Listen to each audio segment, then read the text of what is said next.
Welcome to Gen Z Hoops, the Gen Z basketball, coaching, and sports business show.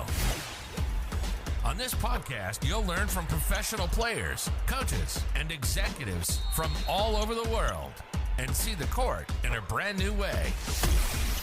And now, joining you courtside, your Gen Z host, John Hartofilis. Elliot, my man, what's going on? Hey, how are you, John, man? Thank you for having me. Super excited to have you on. Obviously, right, you have so much to talk about and such an amazing basketball up to this point. Still relatively young in the grand scheme of things. That's why this is so much fun, right? Getting to talk about, right, everyone might look at the NBA job you're doing right now, but there's a process to it. And your story is incredibly interesting, thinking about the steps it took you to get here. I'm curious, right, as a young kid growing up in France, what kind of made you fall in love with basketball and want to work in the NBA? It's a long story, but yeah, I grew up in France, like you say, born and raised. All my family is actually from Belgium, but born and raised in France. Actually, I grew up playing soccer for a little bit. I wasn't really good playing soccer, but playing soccer, did a couple, martial arts and all that, little sports. My mom was big on judo and all that, so all my siblings growing up doing this. And then I think around 7, 8 years old, I started playing basketball because one of my basically classmates took me one time to one of his practice. And overseas you have sports after school, so I guess it was one of the nights when I was hanging out with him after school, and then he's like, "Oh, I have basketball practice," so I just kind of follow him. And then I watched him, and then he's like, "Oh, we're going again on Thursday," whatever it was. And I'm like, I asked, "Can I bring a short and any sports shoes and try?" And the coach at the time was just like, "Yeah, go ahead for sure." And then I kind of never left the gym from there. I start kind of playing from that point. About I want to say 7, 8 years old, and then in overseas, you have so many levels from district, like departments, and then regions, like states, and then nationals and all that. But yeah, I've done a couple clubs, and I had a chance to play nationals, regionals, and all that growing up. And also as a senior, so like, above 18 and 21 years old, I had a chance to play, with some overseas teams and all that in France, and some at the national level. So that was a great experience to be on the court a little bit. And then I started coaching really early. I wasn't a good student. It's not the best thing I've done in my life. I'm not really proud of, but I wasn't a good student back home. And so I started coaching, and I went to actually a special school for sports when I was learning, basically how to, put a practice together. I, learn the basics of training, the basic of strength conditioning. And, like I said, like you already know, in Europe, it's so different how school is. And so, I didn't go to the regular high school. I went to a high school more based on, sports and all that, because I was playing and I was trying to coach. So I was getting my degrees and all that into, sports and coaching. So, I got to coach really early up, about 14, 15 years old, really trying to help out the club I was at with, like under literally like 5 years old, 7, 11, 13 years old, men's and women's at a time. It was just a great experience to be able to, share and help, really just have fun and create relationship, build a relationship from that point on.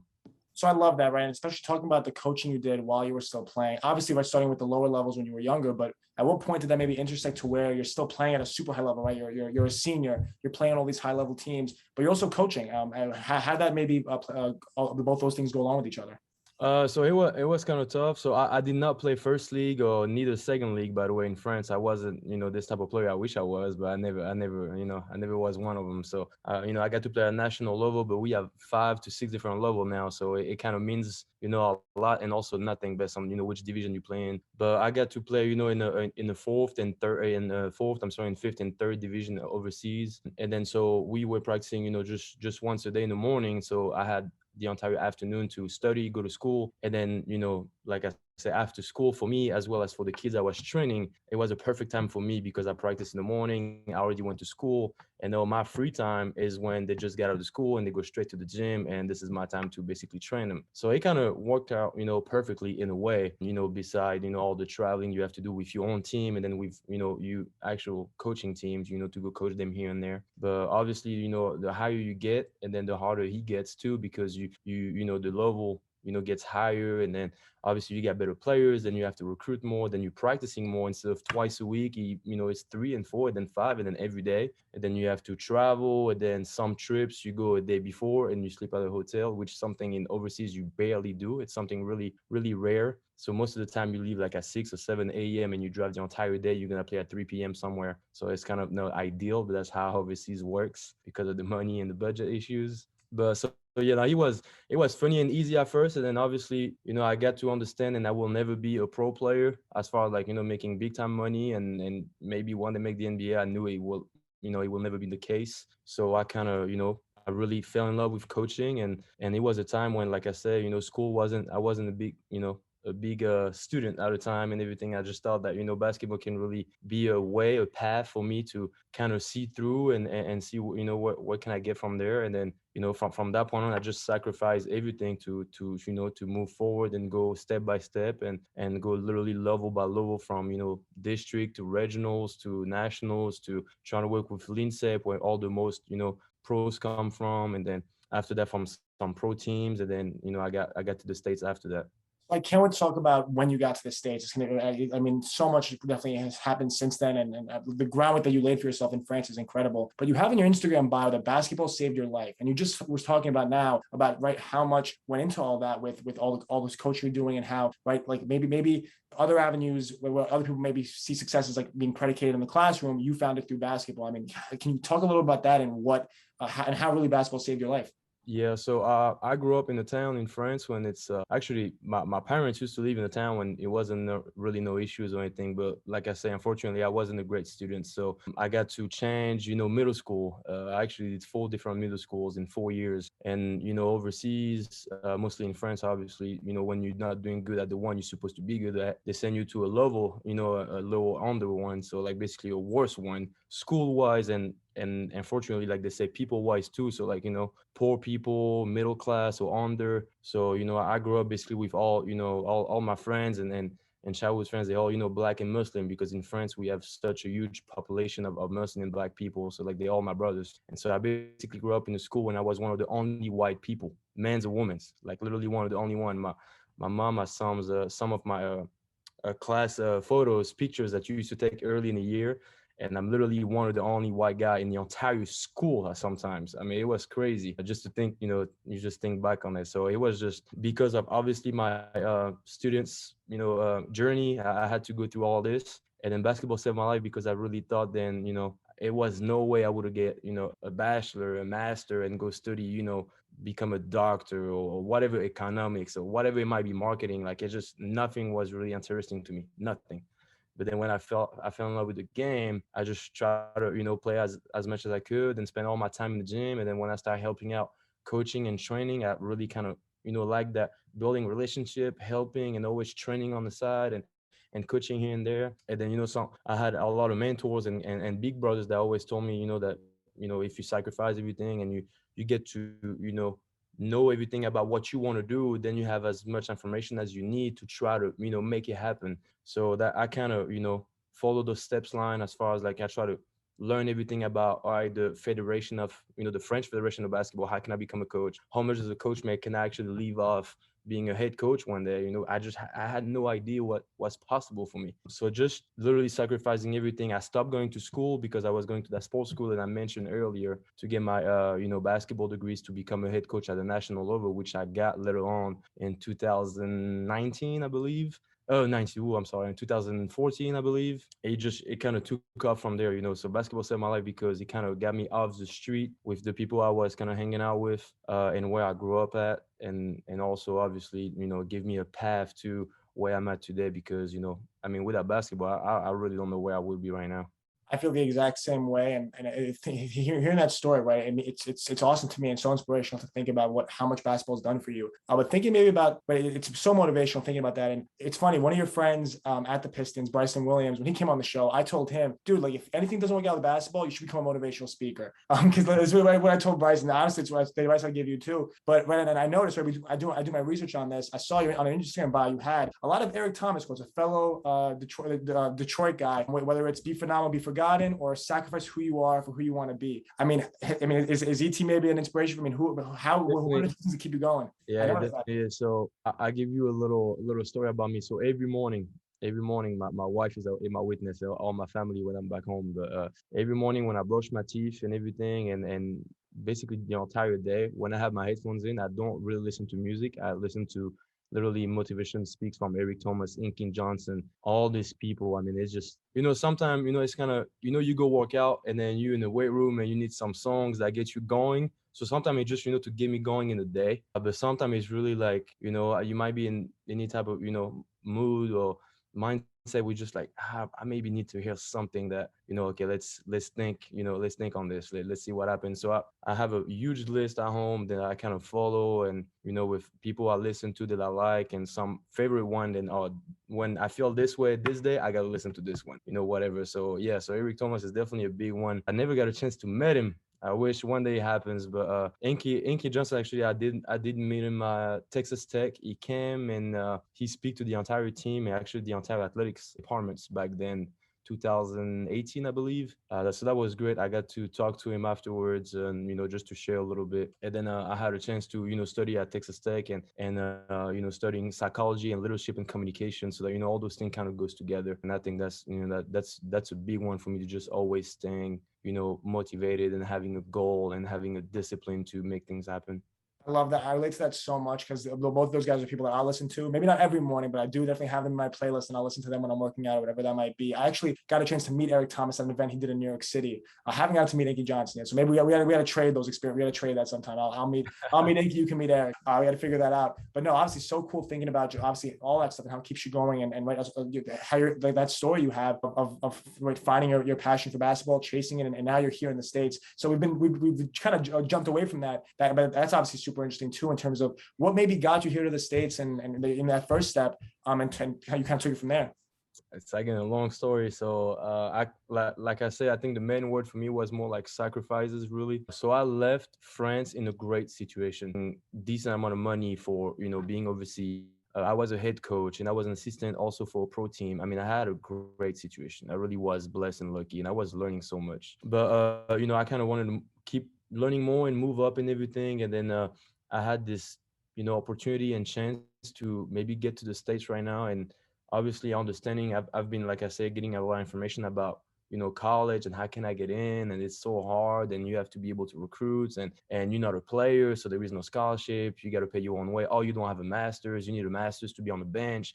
I mean, based on whatever schools and rules or whatever. I mean, it's just so many things that I didn't know, and I got to learn along the way. So one of my mentors that I really talks to almost every day up to this day just told me, it's one of the sacrifices. And I've been working since I'm 14, 15 years old, and I always had that urgency of learning how to manage my money and investing my money, so I never did anything crazy. So I had a chance to have a lot of saving at a time. And then I kind of left. I left in 2000. Was it 2015 exactly? Yes, I'm sorry, 2015. I left and I went to Cal Berkeley. I went there to do ESL at a time, so English second language. I did not speak English, like not a word at all. So I got there. I was, people at Texas Tech, even at Cal, and all my friends that know the story, they always tell me the same thing. As soon as I answer the phone, when they call me, they say, "Cat, Doug, my name is," because that's the only three things I knew when I got to the States. I literally say, "Cat, Doug, my name is." That was it. Growing up, my mom speaks a lot of language, and thanks to her, I learned a couple of languages growing up, but English was not one of them. So I got to start over, and I was, 19, 20 years old at the time. So I, went to Cal, pay my own way, spent about 25 to 28K only for a semester for ESL and all that. And then at first I was just really, the plan was, all right, the objective is let's be fluent in English and try to go JUCO because it's less expensive, and, your degrees in basketball in France does not, match here. So you got to start over and be a freshman in college. All right, so there it is. We kind of start over, went to Cal for a semester. ESL, first goal was English. So for an entire semester, learning how to obviously write, speak, understand, read, and, all these things for language, obviously, for an entire semester, an entire summer, really. And then, kind of how I did everything in France, I kind of went with my guts and then I took a chance and I did the same thing at Cal. I walked into the gym like I used to do in France, not knowing anybody. And I walked in, could not speak English. A workout was going on. Sat down in the stands. I'm by myself. I turn my phone off like I always do. I have my notepad like I always do, and I start taking notes. And the first practice at the end, Conzo Martins at the time, which is now the head coach at Missouri, came to see me, and he's like, "Hey, calm down." So I was incensed. I go down. And he started talking to me like, "What you doing here? Who are you? Whatever." And you gotta remember, like, I don't speak English. Like, it's awful. Like, it really is. Like, I can barely understand what he's saying. And so I'm like, "Yeah, my name is Elliot De Wit. I'm from France. I've seen that you're recruiting Killian Tilly. Maybe I can help you. I know him. Whatever it was." But he ended up going to Gonzaga, whatever. And I'm like, "Yeah, I'm a French coach. I'm trying to learn. I've been overseas. I've been coaching for 5 years now. I've been around some American head coach that was head coach in France, and they maybe you can talk to. I've been the assistant, whatever. I'm just trying to learn. So if you don't mind, can I come back? Just be up in the stands. I just want to take note, listen, see, whatever." And he was just like, "Yeah, no problem." He said, "Next time, just come right here." And so that's kind of how everything kind of took off. So I went back the next day, and I was literally by the score table. And then a couple of days after, I was doing the clock. And then a couple of days after, somebody's not there, I end up rebounding and helping an assistant coach, or maybe it was a G at the time, whatever it was. I can't even remember who he was. And then I started rebounding and helping. And then after rebounding, the coach was like, "Oh, he's coming back tomorrow at 6 a.m. I'll be there, no problem." And then every day, and I become basically a volunteer manager with no paper sign, nothing. I was taking my ESL class. I was just like, "Yeah, let's do it." And that's how everything also worked out for me in France back then with a pro team. I just showed up, and for 6 months, the head coach, 6 months, he did not talk to me one time. He allowed me to come in for 6 months. He did not talk to me one time. And after 6 months, his name is Ron Stewart. He played at St. John's with Chris Smalling and all these guys back then. And then he played in the NBA, then play overseas in France, and then become a head coach in France. So Ron come to see me 6 months after, just to see if I was disciplined enough to come every single day. And I did for 6 straight months. And he's like, "What are you coming here for?" Just like that. In French. He speak a really good French. And I was just telling him that I'm trying to learn, and I'm just getting started. I was really, really young at the time. He was just like, "Okay." He said, "Next time you can come down." Kind of the same thing that comes with it. And then same thing, went with my guts. One day he was working out, and then in France, it's not like college, it's not like the NBA. There is not 500 coaches, there's not that much money, whatever. So it's literally one coach, two assistants, sometimes a trainer, sometimes no trainers. So it's only 2 or 3 coaches, really. Here you go in college or in the NBA, like everybody knows it's 20, 40 people, whatever it is. So whatever that number is. And so I literally, without asking in France, I just went on the court and started helping, rebounding, passing, whatever. And then thing went on. They offered me, opportunity to be there, and it just went like that. So Cal, really the same thing. It's just going with my guts and try to let me maybe make that opportunity, happen, and not just wait on it. And it kind of worked out. And I'm really, really lucky and blessed. And so, so thankful for Coach Martin at the time, and I still talk to him to this day. He's my guy. So I got my ESL. Long story short, I got my ESL. Coach Conjo would like me to stay, and I would love to come back. San Francisco, Berkeley. California. Everything is nice. I like what he does. I'm learning so much. But no scholarships. I just pay. I can't remember. I think it's 28, 29K. Dollars, and I'm close to don't have anything anymore. And I'm just like, I can't do that, Coach. It's like, yeah, the year is like 55K. I'm just like, I can't do that for 1 year. I can take out a loan. I just can't do that. So I went JUCO. I went to Frank Phillips College with Coach Hackett, Chris Hackett. He's actually from England, which was really something big for me because he was from Europe, just like me. So I felt like maybe he knew how the grind was different for us international coming in. And then he really also took me under his wing. At first, I paid my own way my first year, which was 8 or 9K in JUCO. So not as much. It's still money, but not as much. So I paid my own way. And, kind of, JUCO, you do everything. There's no money. So you got to drive the bus. You got to take players to the airport. You got to do the laundry. You got to do rebound. You got to do the time. You got to do homework and study hall and dorm. You got to be in the dorm, and you basically, dorm monetary. You got to make sure they don't bring girls, they don't smoke, they don't, whatever it might be. And I kind of, I was even doing, all the grocery shopping for them during vacation. And we had during volleyball games or women's games, we were like, I was filming their games or, selling candies, whatever, whatever he needed me to do. And great, I love my JUCO years, great experience. And then, for 2 years, learn a lot. I was an assistant there. I got to recruit. I got to really coach. I got to, run practices and everything. That was just unbelievable experience. We had at the time we had Alize Johnson that got drafted by the Indiana Pacers and now with the Brooklyn Nets.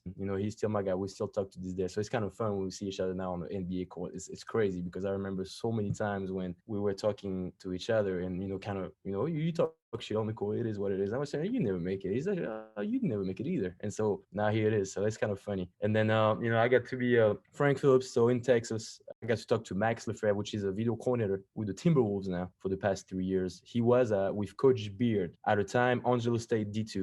Then they went to Little Rock D1. Then they had that crazy run and crazy season when they only lost like 2 or 3 games. Then he went to UNLV for like 2 weeks until, and then he took the Texas Tech job. So I was talking to Max, close to him, like my brother, not blood related, but almost. So really close to him, helping, even back then when I was in France and then even in JUCO, helping him recruiting French guys and everything, with the connection that we might have together and all that. And so I was helping him, talking to him. Another time I was trying to, okay, so I'm getting my associates. I want to get my bachelor's. I want to get my master's. So what can we do? And so that's kind of everything flipped. The bad student in France become like a great student in the US. I don't know how, I don't know why, but he worked out. I had a 3.9 GPA when I graduate, and I got to Texas Tech. I got to Texas Tech with basically a scholarship because of my GPA. So that was just unbelievable. I was getting ready like, oh, I got to pay whatever, how much coming up. So anyway, I got a scholarship because of my GPA, and I ended up going to Texas Tech because of Max and Coach Beard. I was talking to Konzo about going to Mizzou with him because he took the job at Mizzou that same year. Talking with, I got a chance to meet Chris Mullin, who was Ron Stewart's, basically a classmate, roommate, and teammate at St. John's, and I was his assistant in France, so he got me in touch. So back at St. John's at the time, so and then kind of picked Texas Tech. I don't think there is right and wrong decision. To me, there is decision, and you make them right. That's something I learned for Coach Beard and some other coaches, and I really believe that. I don't think there is right or wrong decisions. So I took that decision to go to Texas Tech, and I kind of make it right for myself and for my journey. And I'm, zero regrets to this point.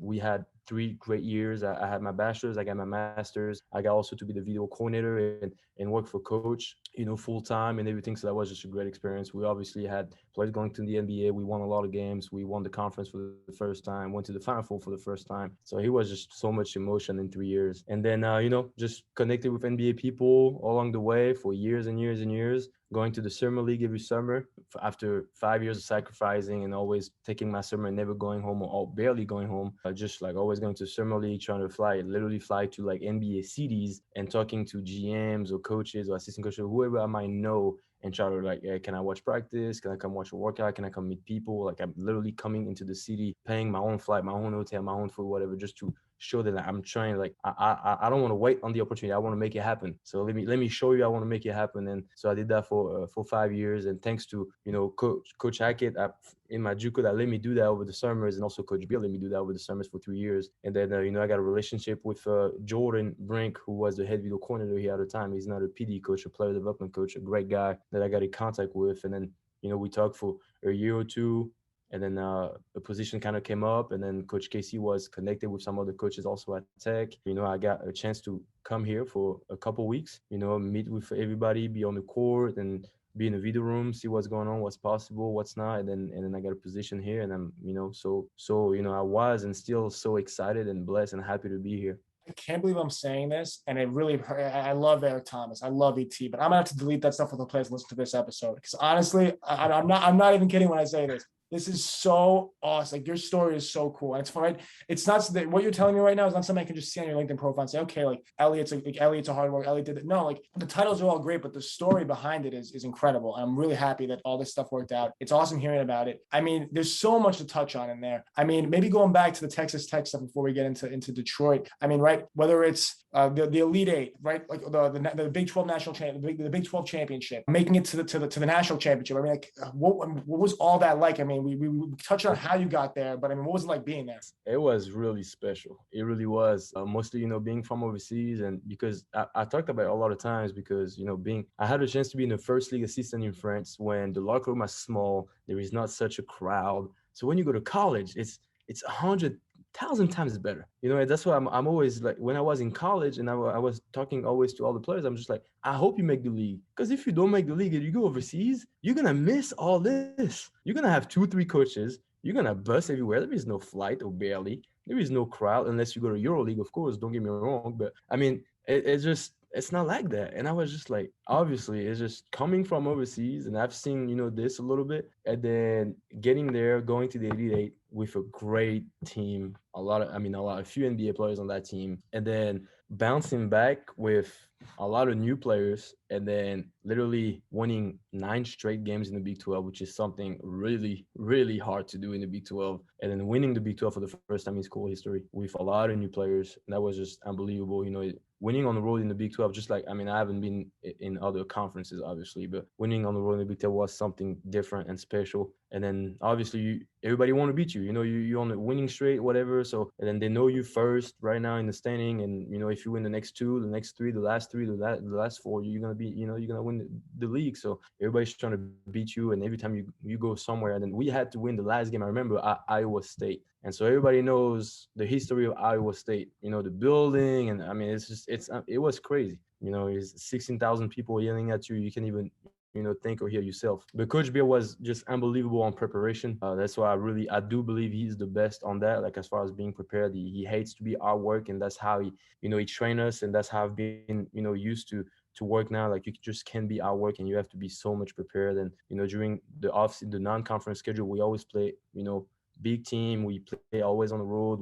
I remember that year we played Duke in the Garden with Zion and all these guys. Played Louisville. We were always trying to get prepared for all this matchup. But the experience was unbelievable. Obviously, getting to the Final Four right after being to the Elite Eight. The heartbreaking. We lose to Villanova, which was by far the best team anyway, and I ended up winning the national title anyway in 2018. But just seeing that, okay, you get to the Elite Eight, we playing Gonzaga literally 1 year after. We cannot lose again. We just, we did it last year. Okay, this is it. We have one. We took that first L. Let's not take the second one. And so, crazy game against Gonzaga. We are in Anaheim in LA, in California. We beat Gonzaga. Crazy game. When they have Achimura that play for Washington now. Great team. We end up winning and going to the Final Four.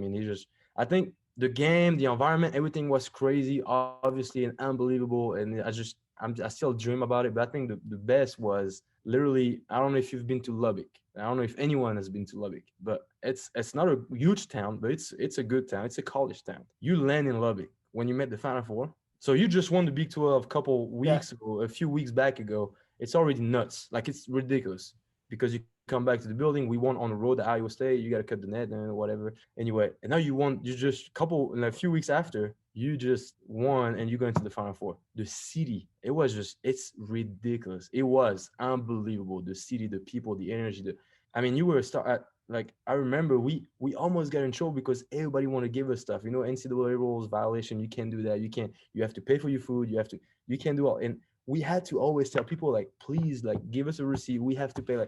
Everybody were, barbershop, and then, literally putting gas in your car, going to eat. It was just ridiculous. But it was big time to be a part of. It was just seeing it was great. And then obviously experience it, first time being the witness of all this was just great. And then the Final Four, obviously going to Minneapolis, playing in front of, 75 or 80, 1,000 people, whatever it was. Great game against Michigan State. It was a really tough and great team. We end up winning. Matt Mooney had a huge game, end up playing for the Cavs after that. And then lost to Virginia in the overtime. That was obviously the heartbreaking, but unbelievable experience. Just unbelievable. Obviously, we wish we would have won it. So then, you get the Big 12 and the national, but unbelievable experience. Really. And then something that nobody has before. We've been running 2 straight years running up because of the COVID. The tournament did not happen the year after. So the funny thing, I always used to say, we always talked about we've beaten some of the coaches. I don't think we realize, what we actually achieved until you see one that you're not a part of. So I was winning on that next Final Four if we don't make it again, just to see last year I was there. What you feel on TV, you just oh yeah, that's what it was. And then had to wait an extra year with, this season, and even this season was not real because of, the fans and whatever. But yeah, it was definitely different.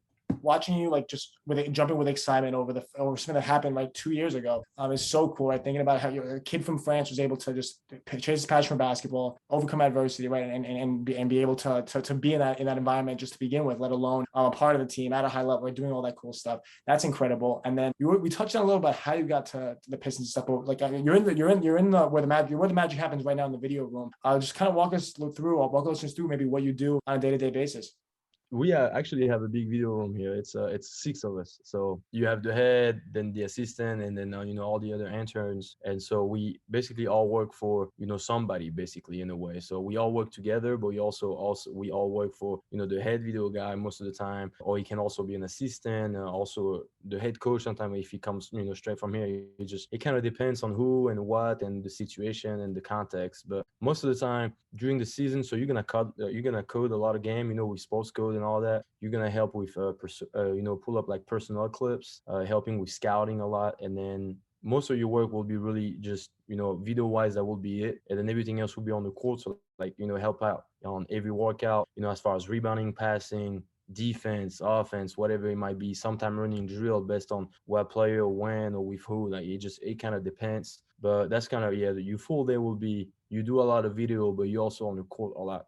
Definitely. And it's awesome thing about what you're doing there. I have one last question that I think is the most timely and maybe most important for me, right? With Summer League around the corner. This episode's probably going to go up in a few days where I'm probably in the air flying a Summer League. I'm really excited to go for my first time. We skipped over your experience there. You mentioned how you had been a few times, right? As you're getting to the video room, doing all that stuff. I mean, what's your biggest advice for someone that's young and going to Summer League and looking to have a great experience out of it? Wow. That's a really good question. That's a tough question too. I think so many things can be good advice. I believe that. I've heard so many, and they're all true, they're all real. But obviously, I mean, I think some people have advantages, some don't. If you've been a player before, you're gonna have something that I don't have. Maybe if you're 6'8" and you 6 feet, you might have or don't have something that somebody else has. There is things that you cannot control and whatever or work on. But I think that you have to have as many things that you can bring on the table as possible. So like for me, for instance, and I've been told this by even GMs and coaches and some people from overseas told me that being from overseas, I have to be, even if I don't want to be a scout, I have to know what's going on in Europe and also in my country. So like I have to be connected with basically all agents. I have to know them, they have to know me, I have to have a relationship, which is basically check mark. I had a chance to be, with the first team for a little bit, and then around players and workout players for a while in France, and they some end up going to the NBA, some in the first league. So their agent, and then then friends, and so it's kind of it goes hand in hand with players and agent. Then obviously the players and having intels and information. So I remember every year I used to update the Excel board sheets with like prospects in every class. At the time it was 2018, 2019, 20, and now I still do it to 2025. Every country. That was one thing. The other thing will be I don't know, maybe you speak different languages that can help you on the court with some of the players, so then you can relate and help the player to understand his role better through what coach wants him to do or not do. I don't know, it can be whatever. Obviously I speak French, I speak all the languages, but everybody has something else. And obviously knowing, I've been told the fact that I never play in the NBA, I never play in college, I only play overseas a little bit, and I was not a pro player. I have to know those things behind the scenes, like literally by heart. So like I learned sports code at Texas Tech by heart. I read the book, I watched all the videos, to the point, and like the person Max that taught me sports code, I was literally challenging him every day, like, hey, I'm gonna show you something you don't know. Watch. And that was kind of a game between us. And so, that was my mindset. I want to know everything about sports code and video. So like every time they ask me something or they ask me about something, I know the answer. If I don't know it, I know I will be willing to hard work, like basically to work and not to go to bed until I find out. That's kind of how much, I wanted, I wanted it so bad. Then, so video, then be able to be on the court. I had a chance to be on the court early when I was overseas in France, and had guys, kind of that I helped developing in a way, I think. And so that gave me an experience. And then, being around Konzo, then Coach Hackett, and Coach Beard, give me so many other, opinions and views that I can maybe bring, to my new next head coach. So, the video, the court, being from another country, speaking other languages, knowing another culture, all these things, then being connected, helping the front office with scouting, intels, prospects, whatever. So obviously, you know, if you're from the States, it might not be, you might not have these things, but you might have other things. Maybe you can really be on the court as far as playing 5-on-5 more than I am, whatever it might be. But I do believe that you can meet a lot of people, and most of them, if not all of them, they're all willing to, connect and meet you and help you, because everybody I've met in the NBA, they all have done that. They all, I still have a relationship with them, even though they might not have given me a job, but they help me, they answer questions. But yeah, that's more like, kind of really, my thing was I have to show them, then I kind of deserve a chance. Like I can do this, I can do this job. That was kind of my way. That how I see things and how people kind of, got me through all my steps was just like, I went to the summer league. I never asked anything to know. I never asked I'm close to this team with this guy. He's gonna work this summer league. I'm not gonna call him, which hotel you staying in, because I want to be in. Nah, I'm not gonna. I'm gonna fly myself in. I'm gonna spend my own money. I'm gonna take my own hotel. I'm gonna pay my own tickets to get into summer league. I'm not gonna ask, even if I could ask, even if people ask me, "Oh, you want a ticket?" No, I'm good. I just want to do everything on my own, like I felt like I've done in the past, and just like, oh no, I'm just gonna see you when I can see you. If I gotta take an Uber in 30 minutes and pay whatever to come see you, I come see you. And that's kind of how I did all, every year. And then the first year was like that, and I connected with a lot of people. And then, follow up letters, writing letters, emails, calling, whatever. Then the year after, trying to spend one day maybe with the team. Can I go watch practice? And then, oh, you guys doing this on a video? Oh, let me do a little project maybe for you guys. Maybe I can help. Oh, you guys playing this team in 3 days? I just watched them. This is the scouting report. Whatever, just to kind of show. Maybe you're gonna use it, maybe you won't, maybe it helps, maybe it doesn't. But then just trying to show that I'm trying to, invest my time and me as a person, like this is who I am, this is what I'm trying to do, and then also always getting feedbacks. What's good, what's not good. Always trying to grow, always trying to learn, being open-minded as much as possible. I think that's the biggest thing. There were so many big pieces of advice in there, and this is the part of the episode I'm gonna have to go and listen to 1, 2, 3, maybe 4 times. Take some notes, because you gave one piece of good advice. I'm like, okay, it's awesome. You said another one. I lost track of the first one. There's a lot of good ones in there, so I'm gonna have to take notes of that for summer league next week. I really can't wait to go. And really, just Elliot, thank you so much for joining the show and sharing the story with us. Oh, thank you. And then I know you talked about Bryson earlier. Bryson is definitely a way better speaker than I am and I ever be. But I appreciate you and your time, and I appreciate your show. Is obviously great for basketball, and people can get to share and their experience, and then I know I've listened to a few that you posted and you also send me, and always willing and want to learn and grow, and taking a lot of notes from you guys, interviews and show that you've done in the past. So thank you. Thanks for listening to Gen Z Hoops. Make sure to follow, like, and subscribe on Instagram, LinkedIn, and all major social media platforms at Gen Z Hoops. You can tune in and subscribe on Apple Podcasts, Spotify, YouTube, and every other podcast platform on the planet. Get ready for the next episode.